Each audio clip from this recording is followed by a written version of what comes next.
হযরত বেলাল প্রত্যেকদিন আযান দেয়, হাইয়া আলাস সালাহ।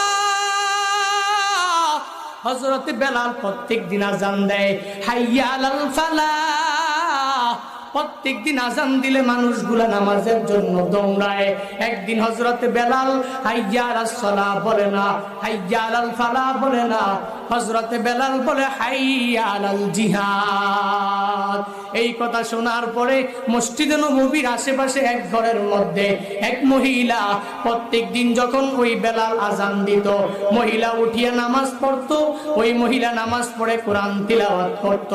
এই মহিলা যখন শুনেছে বেলাল ওই আযানের সুরের ধ্বনি দিয়ে দিয়েছে, যখন বেলাল বলেছে হাইয়া আলাল জিহাদ, ওই মহিলা আজকে ঘুম থেকে না উঠে ওই মহিলার চোখ দিয়া টপ টপ করে পানি পড়তেছে।